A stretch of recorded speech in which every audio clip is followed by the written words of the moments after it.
उसकी पहली आयत के भी इब्तिदाई हिस्से पर गुफ्तगू हो सकी थी,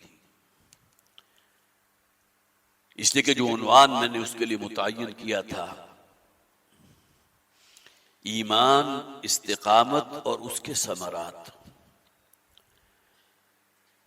मैं बारहा अर्ज कर चुका हूं कि आखिरत में कामयाबी, फौज फलाह और निजात, उसका दारो मदार चंद ऐसी चीजों पर है जिसमें से किसी शय को हम कम नहीं कर सकते। और उसका बेहतरीन मजहर कुरान हकीम में सूरतुल अस्र है, वल अस्र इन्नल इंसान लफी खुस्र। इस सूरह मुबारका का बारहा हवाला आता है। हमारे मुंतखब निसाब की जो वालिद मोहतरम ने मुरतब किया था, उसकी जड़, असास और बुनियाद भी यही है, यही सूरह मुबारका। तमाम इंसान खसारे और तबाही और हलाकत से दो चार होंगे सिवाय उनके जिनमें ईमान हो, आमाल सालेहा हो, हक पर कायम रहे, हक ही के अलमबरदार बनकर खड़े हों और इस्लाम में जो मसाइब आए, जो मुश्किलात आए, जो तकालीफ आए, उसे बर्दाश्त करें मुख्तसर तरीन अल्फाज में। और जैसा कि मैंने पहले भी अर्ज किया था, हजरत इमाम शाफी रहमतुल्लाह अलैह ने इस सूरह मुबारका को कुरान हकीम की जामे तरीन सूरत करार दिया है। अजीम तरीन सूरत सूरतुल फातिहा है, जो नमाज की हर रकत का जुज़ है। ला सलात लिमन लम यक़रा बिफातिहतिल किताब। लेकिन जामियत जिस शय का नाम है, जिस वस्फ का नाम है, वो बतमाम कमाल मौजूद है इस सूरतुल अस्र में। यही वजह का वो कौल भी अब आप हजरात के ज़हन में कहीं जो है, जिन्होंने पहले सुना है, टिमटिमा रहा होगा, लौ लम युनज़्ज़िल मिनल कुरआन सिवाहा लकफ़तिन नास। कुरान हकीम में इस सूरत के सिवा कुछ भी नाजिल ना होता, तब भी लोगों की हिदायत और रहनुमाई के लिए यही सूरत काफी थी। कुछ बुनियादी चीजें हैं जो अल्लाह ताला ने हर इंसान में वदियत करके इस दुनिया में भेजा। इन्न समा वल बसरा वल फुआदा कुल्लु उलाइका काना अन्हु मसूला। अल्लाह ने समाअत दी है, बसारत दी है। इस कायनात पर गौर व फिक्र करो, इस कायनात के इंतहाई मुस्तहकम निजाम को अपने पेश नजर रखो। क्या ये सब कुछ खुद ब खुद हो रहा है या कोई हस्ती है जो इसको चला रही है? कोई तो है जो निजाम हस्ती चला रहा है। कौन है वो? वो तुम्हारा रब है, तुम्हारा खालिक है, तुम्हारा मालिक है, तुम्हारी हर एहतियाज का न सिर्फ जानने वाला बल्कि उसको पूरा करने वाला है। कुरान हकीम में मक्की सूरतों में जो तारुफ अल्लाह का कराया गया, ये दलाइल तमाम आफाकी हैं। खोल आंख, जमीन देख, फलक देख, फिजा देख, मशरिक से उभरते हुए सूरज को जरा देख, ये तमाम चीजें क्या है? क्या इंसान की तवज्जो इन तमाम चीजों को देखने के बाद भी अपने खालिक की तरफ मुनतिफ नहीं होती? इन्न समा वल बसरा वल फुआदा, और अल्लाह ने अक्ल दी है, दिल दिया है, जो गौर व फिक्र करता है, सोच विचार करता है। और इनमें से हर शय जो अल्लाह ने तुम्हारे अंदर वदियत की, अल्लाह के यहां जवाबदेही होगी। क्या काम लिया था इनसे? क्या हैवानों का सच देखना देखा, हैवानों का सच सुनना सुना, या ये कि हक बात को सुनकर उसे कबूल किया? इंसानियत तो ये है ना। तो जो चीजें अल्लाह ताला ने इंसान में वदियत की हैं, उसमें अव्वलीन शय जो अल्लाह ने ये सलाहियत इंसान में रख दी, हैवान भी देखता है, बल्कि इंसानों से बढ़कर देखता है। हम तो अंधेरे में नहीं देख सकते, लेकिन ये जो चमगादड़ है, ये तो खूब अंधेरे के अंदर भी हर शय देख रही है। मजाल किसी शय से टकरा जाए तो मालूम हुआ कि उसके सेंस ऑर्गन्स कुछ और हैं जो अल्लाह ने उसको अता फरमाए, खुद ब खुद नहीं पैदा हो गए। फिर ये कि नेकी और बदी की तमीज देकर इंसान को भेजा ना। फअल्हमहा फुजूरहा व तक़वाहा। इंसान को मालूम है खैर क्या है और शर क्या है, नेकी और भलाई क्या है और बदी और बुराई क्या है, इंसान को मालूम है।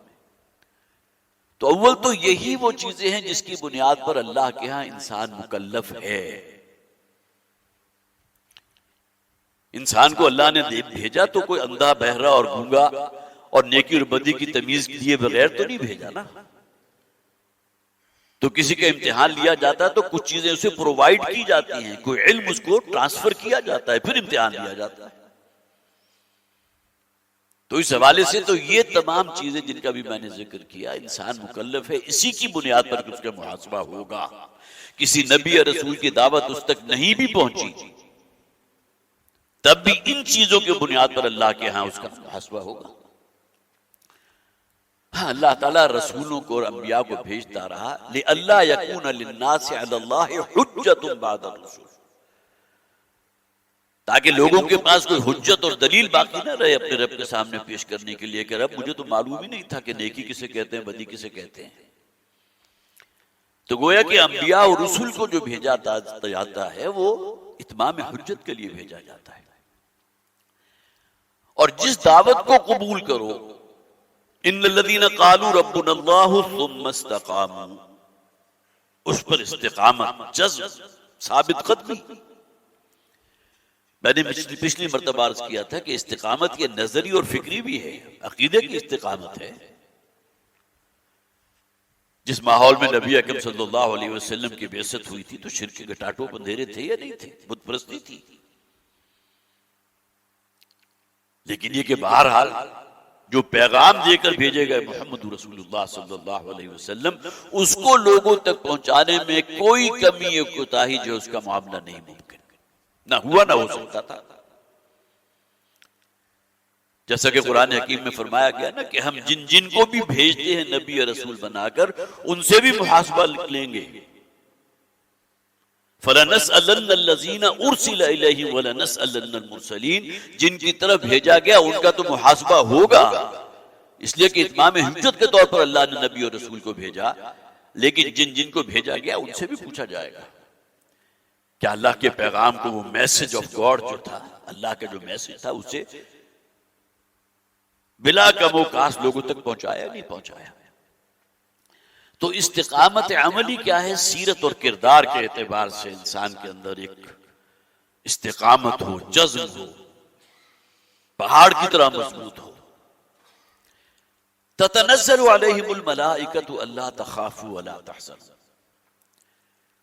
पहला हिस्सा चूंकि हम पिछली मर्तबा पढ़ चुके थे, लिहाजा अब आगे बढ़ते हैं कि अल्लाह ताला फरमाते हैं कि फरिश्ते नाजिल होते हैं ऐसे लोगों पर, हैं इंसान और बशर, लेकिन फरिश्तों का नुज़ूल होता है उनकी नुसरत के लिए, उनकी ताईद के लिए, उनके दिल में एक इत्मीनान और इंशिराह पैदा करने के लिए। जिसे कुरान में कहा गया अल्लाह ताला अहले ईमान के दिलों में सबात और जज्म, इस्तिकामत पैदा फरमाता है फरिश्तों के जरिए। और यही फरिश्ते हैं जो उन्हें बातनी सुकून भी अता फरमाते हैं। अल्लाह तखाफू वला तहज़नु, मुस्तक़बिल के बारे में किसी खौफ में मुब्तला ना हो, खुलूस से दिल के साथ इस दीन पर कायम रहो, इस्तिकामत के साथ। कुल आमन्तु बिल्लाहि सुम्मा इस्तक़िम, जैसे कि हुज़ूर ने फरमाया, कहो इस बात का ऐलान करो कि मैं ईमान रखता हूं अल्लाह पर। और ये ईमान सिर्फ कौली ईमान नहीं होगा, तफसीलन मैंने पिछली मर्तबा अर्ज़ किया था, बल्कि दिल के यकीन वाला ईमान। सुम्मा इस्तक़िम, और उसके ऊपर फिर जाजिम हो जाओ, जम जाओ। तो ततनज़्ज़लु अलैहिमुल मलाइकतु अल्ला तखाफू वला तहज़नु व अबशिरू बिल जन्नति अल्लती कुंतुम तुअदून, और बशारत हासिल करो उस जन्नत की जिसका तुमसे वादा किया गया। कितने ही मकामात हैं जहां अल्लाह का पुख्ता वादा है, और अल्लाह से बढ़कर अपने वादे को पूरा करने वाला तो कोई नहीं ना। क्या हम ये सोच सकते हैं कि अल्लाह वादा करे और उससे फिर जाए? माअज़ल्लाह सुम्मा माअज़ल्लाह, वमन अस्दक़ु मिनल्लाहि क़ीला, अल्लाह से बढ़कर तो कौल का पक्का और कोई नहीं। तो वो जन्नत के जो अल्लाह ने तैयार की है, जो गोया के रिफ्लेक्शन है इस बात की कि अल्लाह तुमसे राजी है, तुमने इस दुनिया में रहते हुए इस्तिकामत पर कारबंद रहे हो, उसका हक अदा किया है। ये दुनियावी लालच और दुनियावी तमा और यहां का नफा जो है तुम्हारे पाए सबात के अंदर कोई लर्जिश पैदा नहीं कर सका। अपने जैसों को कितना ही आगे दुनियावी दौर में बढ़ता हुआ देख रहे हो, लेकिन तुमने कनाअत की हलाल के ऊपर। आखिर ये तमाम चीजें ऐसे ही रायगा चली जाएंगी। इस दुनिया में खा उन्हें सर छुपाने के लिए 2 कमरों पर मैसर, कोई घर भी मैसर नहीं था, पूरी जिंदगी गुजार दी किराए के मकान में। सवारी के लिए कोई बहुत उम्दा सवारी उनके पास मैसर नहीं थी, लेकिन अल्लाह के यहां कामयाब है। जैसे कि नबी अकरम सल्लल्लाहु अलैहि वसल्लम का वो कौल मैंने पहले भी आपको सुनाया था,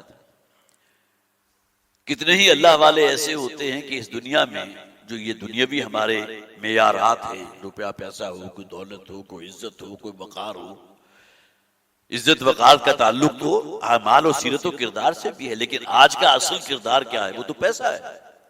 जिसके पास पैसा है, जिसके पास दौलत है, जायदाद है, उसकी इज्जत है, उसी से महाफिल का इफ्तिताह कराया जाएगा।